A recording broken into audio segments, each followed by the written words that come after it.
할렐루야. 11월 5일 금요일 새벽 기도를 시작하도록 하겠습니다. 사도신경으로 우리의 신앙을 고백하시겠습니다. 나는 전능하신 아버지 하나님 천지의 창조주를 믿습니다. 나는 그의 유일하신 아들 우리 주 예수 그리스도를 믿습니다.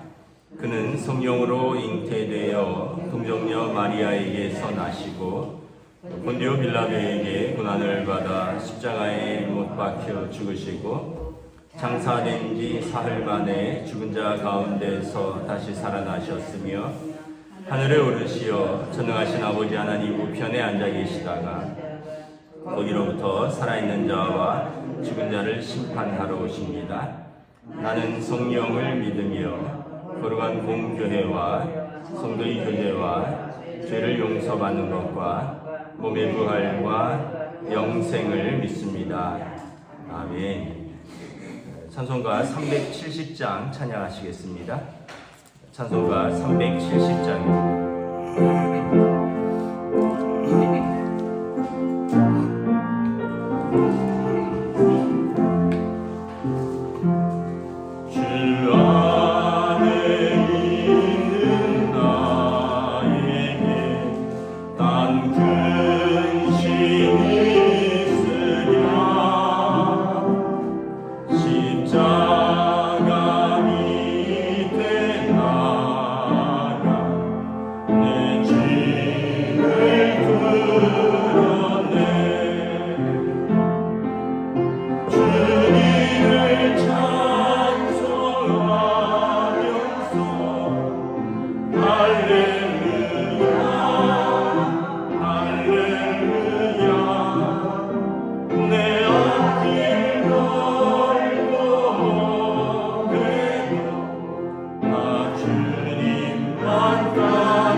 성경 욥기 19장 1절부터 20절까지 말씀입니다. 구약 성경 욥기 19장 1절부터 20절까지 말씀입니다. 다 찾으신 줄 알고 저 여러분들이 한 절씩 교독하도록 하겠습니다. 욥기 19장 1절부터 20절까지 말씀입니다. 욥이 대답하여 이르되 너희가 내 마음을 괴롭히며 말로 나를 짓부수기를 어느 때까지 하겠느냐? 너희가 10번이나 나를 학대하고도 부끄러워 아니하는구나. 비록 내게 허물이 있다 할지라도 그 허물이 내게만 있느냐? 너희가 참으로 나를 향하여 자만하며 내게 수치스러운 행위가 있다고 증언하려면 하려니와 하나님이 나를 억울하게 하시고 자기 그물로 나를 에워싸신 줄을 알아야 할지니라. 내가 폭행을 당한다고 부르짖으나 응답이 없고 도움을 간구하였으나 정의가 없구나. 그가 내 길을 막아 지나가지 못하게 하시고 내 앞길에 어둠을 두셨으며 나의 영광을 거두어 가시며 나의 관모를 머리에서 벗기시고 사면으로 나를 걸으시니 나는 죽었구나. 내 희망이 나름은 복듯 뽑히시고 나를 향하여 진노하시고 원수같이 보시는구나. 그 군대가 일제히 나와서 길을 도두고 나를 치며 내 장막을 둘러 진을 쳤구나.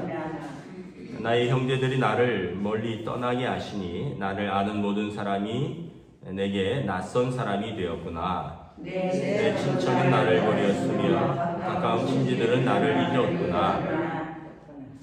내 집에 머물러 사는 자와 내 여종들은 나를 낯선 사람으로 여기니 내가 그들 앞에서 타국 사람이 되었구나. 내가 내 종을 불러도 대답하지 아니하니 내 입으로 그에게 간청하여야 하겠구나. 내 아내도 내 숨결을 싫어하며 내 허리의 자식들도 나를 가련하게 여기는구나. 어린아이들까지도 나를 없인 여기고 내가 일어나면 나를 조롱하는구나.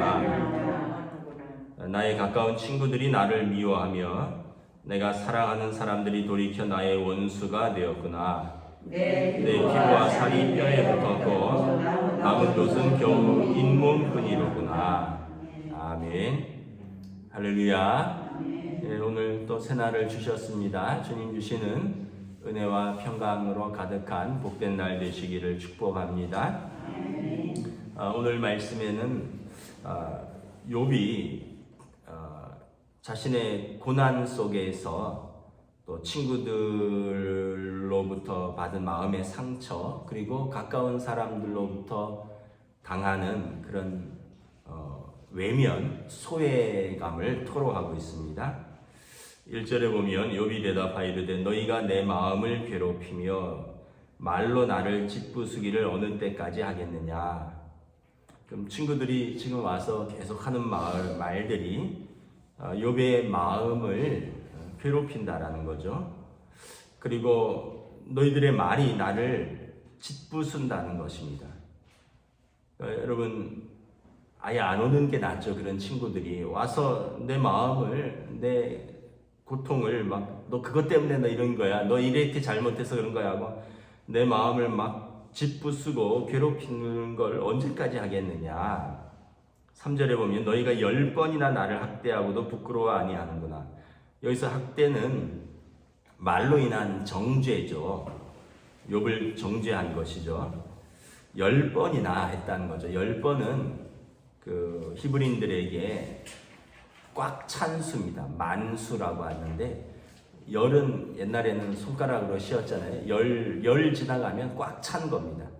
그러니까 너희들이 지금까지 나를 학대하고도 내 마음을 짓부수고 내 마음을 괴롭게 하는 게 충분하다.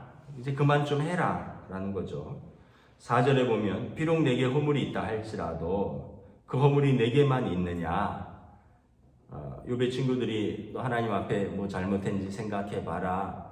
너 의롭다고 하는데 하나님 앞에 너가 어떻게 의롭느냐 막 그랬는데 그래 내게 허물이 있다 하자. 그러면 그 허물이 내게만 있겠느냐? 너희는 없느냐? 너희가 참으로 나를 향하여 자만하며, 그러니까 나의 고난 앞에서 너희가 어떤 뭐 그런 고난이 없다고 영적으로 우위에 있는 것처럼, 또 인간적으로 또 인격적으로 우위에 있는 것처럼 대한다는 거죠. 나에 대해서 언제까지 자만하며, 그리고 내게 수치스러운 행위가 있다고 언제까지 나를 증언하며 나를 괴롭게 하겠느냐라는 거죠. 13절부터 보면 이제 가까운 사람들이 다 떠나고 외면한다고 말합니다. 나의 형제들이 나를 멀리 떠나고 나를 아는 사람이 내게 낯선 사람이 되었구나. 내 친척은 나를 버렸으며 가까운 친지들은 나를 잊었구나. 욥이 부유하고 또 모든 사람에게 은혜를 베풀 때는 먼 친척, 가까운 친척 가리지 않고 찾아와서 또 욥에게 은혜를 입더니 욥이 망했다. 뭐 욥이 이제 자기들이 나서면 도와줘야 된다. 이런 형편에 처하니까 다 모른 척하고 외면하고 잊고 떠났다라는 거죠. 뭐 실제로 그런 사람들이 있죠. 내가 잘 나갈 때는 내 옆에서 이렇게 뭐 흔히 하는 표현처럼 입에 혀처럼 잘하다가 내가 망하게 되고 또 내가 도움 줄 형편이 안 되면 언제 알았냐는 듯이 싹 떠나는 사람들이 있다라는 거죠. 친척들도 그런다는 거죠. 15절에 보면 내 집에 머물러 사는 자와 내 여종들, 옛날에는 종이었겠죠. 근데 이제는 그 사람들이 나를 낯선 사람, 외국 사람 대하듯이 한다는 거죠. 내가 내 종을 불러도 대답하지 아니하니, 주인을 무시하는 거죠. 뭐 가진 것도 없고 이제는 뭐 어떻게 보면 종에게 베풀 만한 여력도 없으니까 이제 내 입으로 그에게 간청하여야 하겠구나. 뭐 몸이 아픈 욥이 물이라도 한 잔 갖다 달라고 불러도 대답하지 않으니 간청하여야 된다는 거죠. 욥이 17절에 보면 내 아내도 내 숨결을 싫어하며, 뭐 내 허리에 자식들도 나를 가련하게 여기는구나. 뭐 자식들은 다 죽었고요. 내 아내도 내 숨결을 싫어하며, 부인이 남편 숨 쉬는 것도 싫어한다는 거예요. 빨리 죽으라고 그랬잖아요. 욥의 부인이 욥에게 그랬잖아요. 하나님 저주하고 죽으라. 그리고 떠났잖아요. 참 욥이 참 불쌍한 사람이죠. 네. 아니 실패하면 더 가까이 있어줘야 할 사람이 부인이고 가족인데 숨결도 싫어한다는 거예요. 18절에 보면 어린아이들까지 나를 업신 여기고 내가 일어나면 나를 조롱한다. 동네 아이들도 나를 놀리고 조롱한다는 거죠. 19절에 보면 나의 가까운 친구들이 나를 미워하며 내가 사랑하는 사람들이 돌이켜 나의 원수가 되었구나. 사실 지금 욥을 찾아온 친구들, 뭐 이런 친구들이 예전에는 사랑하던 친구, 우정을 나누던 친구들이었는데 지금은 마음을 무너뜨리고 짓부수고 괴롭게 하고 학대하는 원수 같은 사람들이 되었다는 거죠. 그래서 20절에 보면 내 피부와 뼈, 살이 뼈에 붙었고 남은 것은 겨우 잇몸뿐이로구나. 이제 뭐 어떻게 보면 그냥 백가죽이 등가죽에 붙은 것처럼 살아도 산 게 아니라는 그런 표현인 것이죠. 욥이 이렇게 어떻게 보면 실패와 고난 속에서 주위의 사람들이 그에게 상처를 주고 외면하고 그래서 느끼는 그런 마음의 고통, 소외감을 토로하고 있는 것입니다. 우리나라가 OECD 경제협력개발기구라 그러죠. OECD 국가 중에 자살률이 1위입니다. 우리나라가. 뭐 여러 가지 이유가 있는데 그 중에 하나가 뭘까 하면 실패에 대한 엄격함입니다. 실패에 대해서 관대하지 않습니다. 우리 사회가. 실패에 대해서 아주 엄격합니다. 그래서 보면 전교 1등 하던 아이가 전교 2, 3등 하면 자살합니다. 여러분 전교 2, 3등만 해도 정말 대단한 거거든요. 근데 전교 1등 하던 아이가 전교 2, 3등 하면 아마 부모에게 혼날 거예요. 그리고 그 학교나 주위의 기대에서 너 왜 요즘 왜 그러냐.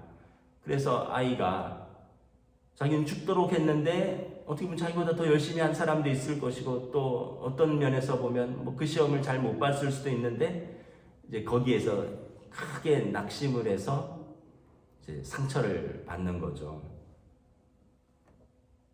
또 아까도 했지만 좀 패배에 대해서 우리가 관용하지 않습니다. 엄격합니다. 너그럽지가 않아요.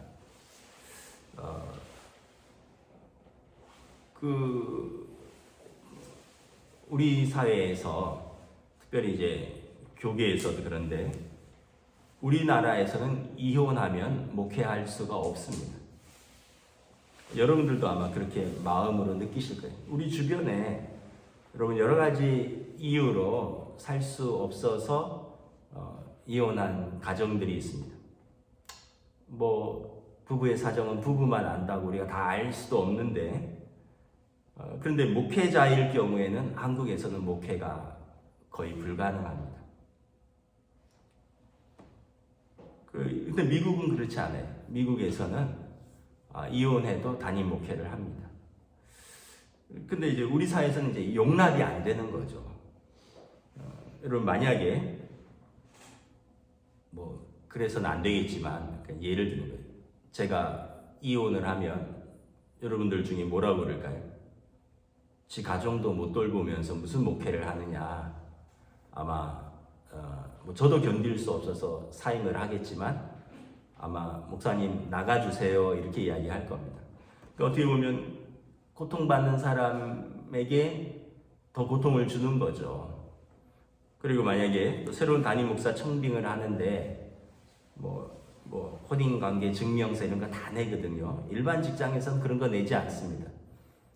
이제 목회자 청빙할 때는 가족관계 증명서, 혼인관계 증명서 이런 걸 다 냅니다.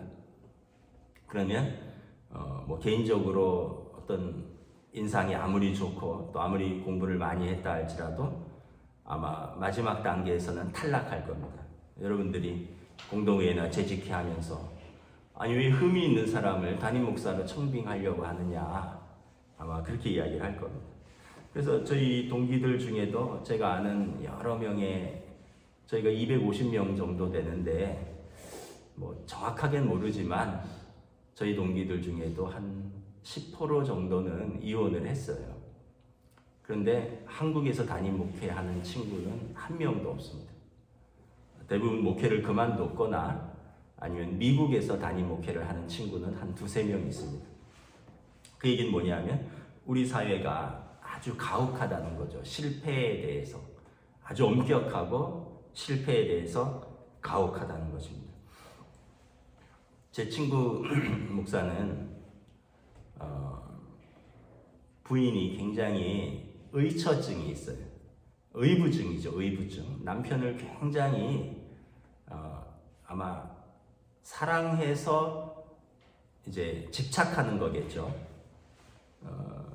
남편을 너무 사랑해서 일거수일투족을 다 이렇게 감시를 하는 것 같아요. 그래서 미국에서 목회할 때 청년부 목회를 했는데 남편이 끝날 때쯤 되면 교회 몰래 와서 나무 뒤에 숨어서 남편이 끝나는 시간, 집에 돌아오는 시간을 다 체크를 하는 거예요.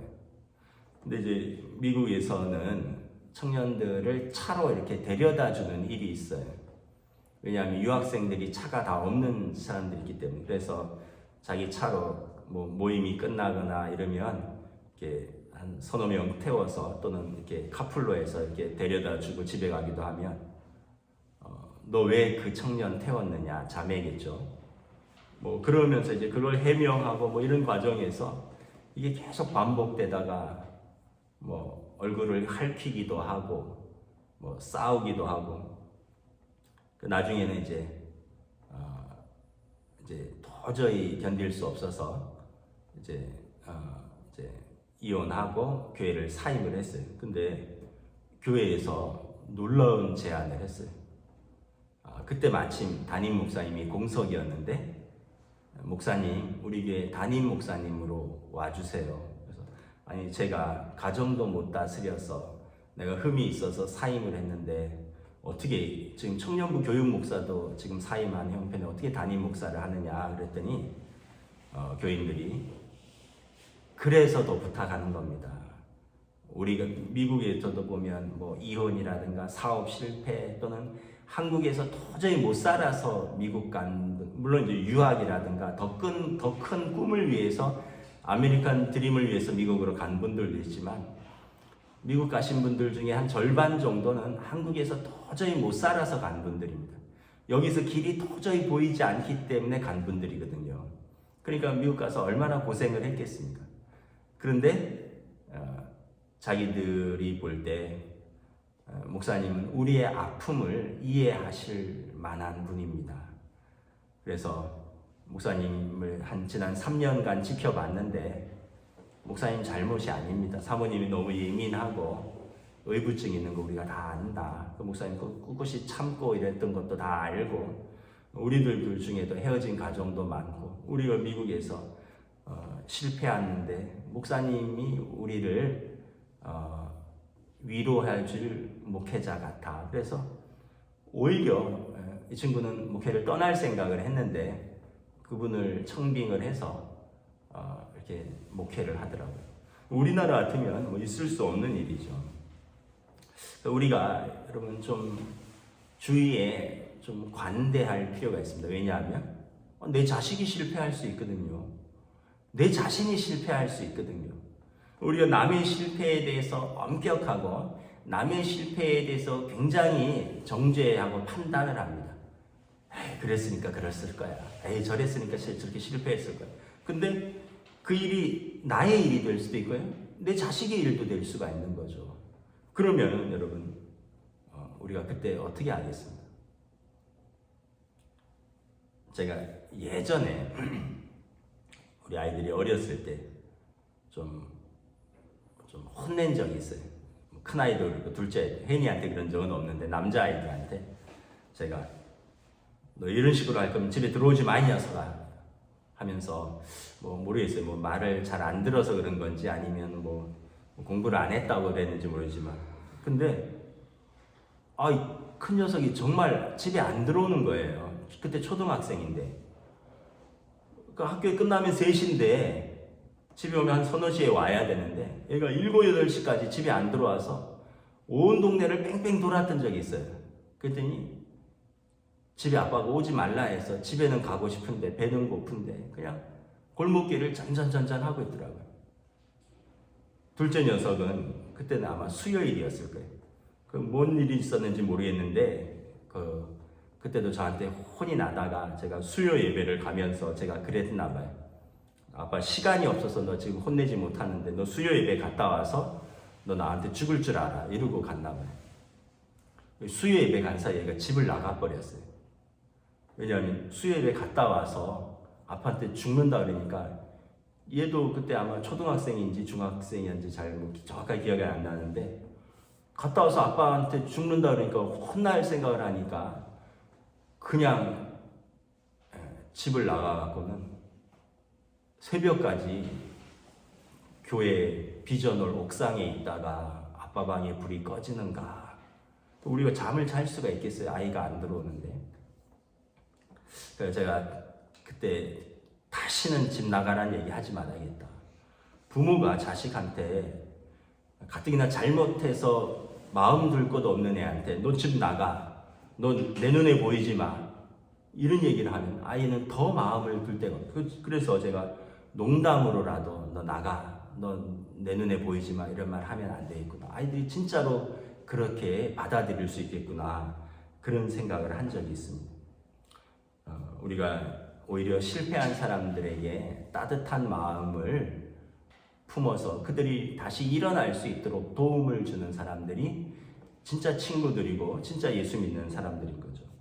여러분 빌립보서에 너희 안에 이 마음을 품으라 곧 그리스도 예수의 마음이니 예수님이 마음을 품으라 그러잖아요. 예수님이 어떻게 하셨습니까?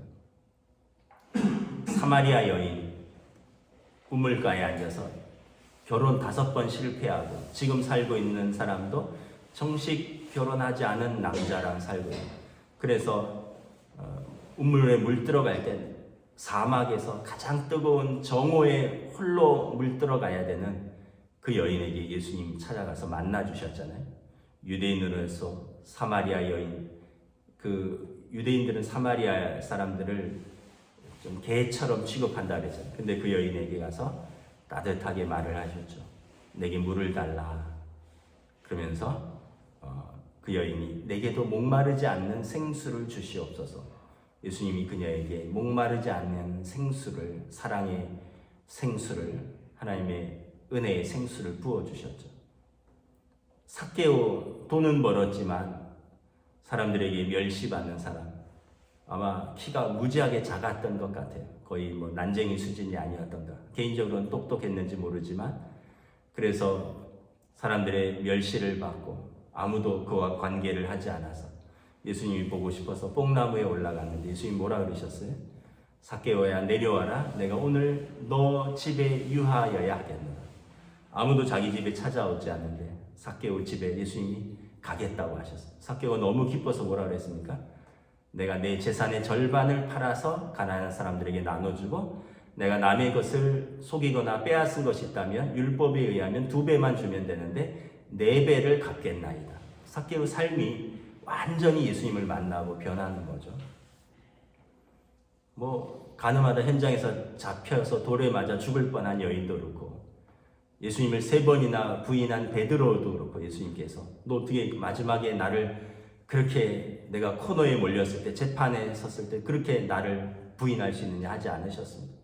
예수님이 부활하시고 갈릴리에 찾아가셨죠. 베드로를 부르셔서 내가 나를 사랑하느냐 라고 물으셨습니다. 그리고 나의 양떼를 치라, 내 양떼를 먹이라. 오히려 베드로에게 마태복음 16장에 내가 내 믿음 위에 내 교회를 세우리니 너를 반석이라 하리라. 음부의 권세가 교회를 흔들지 못하리니 내가 교회가 땅에서 매면 하늘에서도 매일 것이고 교회가 땅에서 풀면 하늘에서도 풀리리라. 이 믿음 위에 나의 교회를 세우겠다.